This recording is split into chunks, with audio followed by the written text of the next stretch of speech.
Dear friends, अस्सलामु अलैकुम। Deobandi eagle नाम के इस चैनल पे एक बार फिर से आपका स्वागत है, खैर मकदम है। फ्रेंड्स, आज मैं आपको दारुल उलूम देवबंद के कैंपस और इहाते में सबसे हॉट एरिया, जहां से पूरा दारुल उलूम ऑपरेट होता है, कंट्रोल होता है, मैं आपको आज उस एरिया की सैर कराने जा रहा हूं।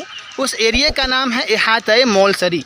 मौलसरी एक दरख्त का नाम है, क्योंकि जिस इहाते की मैं आपको सैर कराऊंगा वहाँ पर 2 दरख्त हैं मौलसरी के नाम से, इसलिए पूरे इहाते को इहाते मौलसरी कहा जाता है। जहाँ से पूरा दारुल उलूम ऑपरेट होता है, जहाँ सारे डिपार्टमेंट से हैं दारुल उलूम की, ऑनलाइन फतवा हो, इंटरनेट हो, शोबे कंप्यूटर हो, तालीमात हो, दारुल इकामा, सब कुछ उसके आसपास है। तो आपसे दरख्वास्त है, निवेदन है, आखिर तक बने रहें। आज आपको अच्छी जानकारी देखने को सुनने को मिलेगी इंशाअल्लाह ताला। तो चलिए आगे बढ़ते हैं। आप देख सकते हैं, ये है इहाते मौलसरी। इसमें 2 दरख्त हैं, नज़र आ रहा होगा आपको, और उन दोनों दरख्त के नीचे आपको छोटे छोटे बोर्ड दिख रहे होंगे।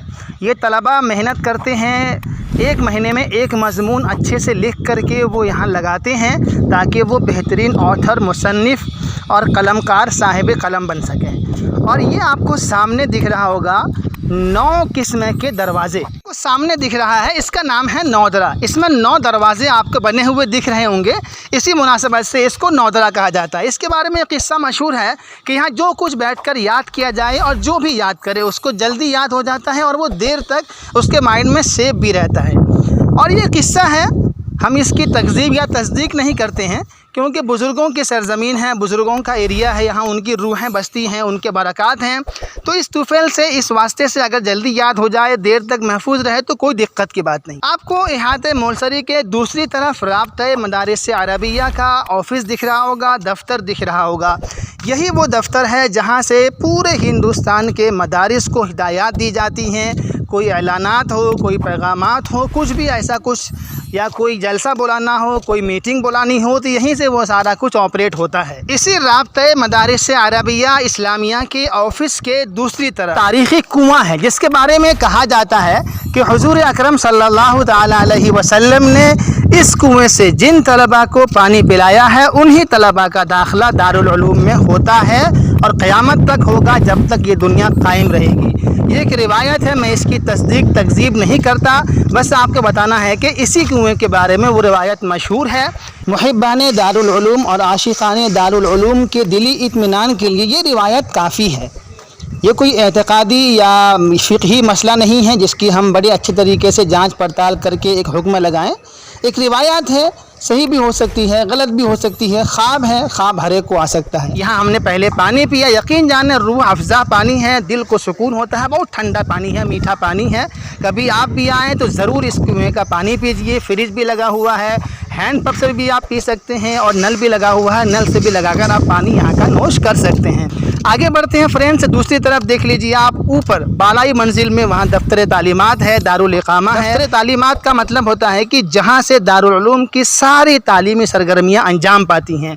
और दारुल इकामा, दफ्तर दारुल इकामा में तलबा के हॉस्टल्स का नज़्म ज़ब्त होता है, किन तलबा को कहाँ सीट देनी है, किसकी सीट सोख्त होनी है, किसकी सीट कटनी है, किसको कहाँ रखना है, इस तरह की चीज़ें दफ्तर दारुल इकामा से अंजाम पाती हैं। जब आप थोड़ा सा आगे बढ़ेंगे पुराने दारुल हदीस की तरफ, तो आपको वहाँ पे खूबसूरत मंज़र नज़र आएगा। स्क्रीन पे आपको दिख भी रहा होगा, तलबा अपने मुताले में मुनहमिक हैं, मशगूल हैं। हदीस क़ाल अल्लाह क़ाल रसूल की सदाएं यहाँ से हमा वक्त बुलंद होती रहती हैं।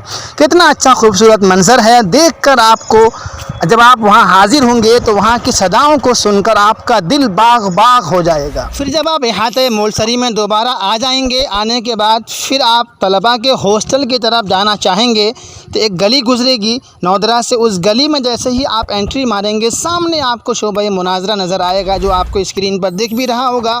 इस शोबा मुनाजरे में तलबा इस बात की प्रैक्टिस करते हैं कि दूसरों के सामने इस्लाम को किस तरह रिप्रेजेंट कर सकें, इस्लाम में जो गुमराह फ़िरके हैं उसका रद्द कैसे कर सकें, उसको सही चीज़ कैसे पहुँचा सकें, इसकी यहाँ प्रैक्टिस होती है। आप थोड़ा और आगे बढ़ेंगे तो वहाँ आपको तख़स्सुस फ़िल अदबिल अरबी का शोबा नज़र आएगा, जहाँ तलबा, अरबी ज़ुबान के शौकीन तलबा,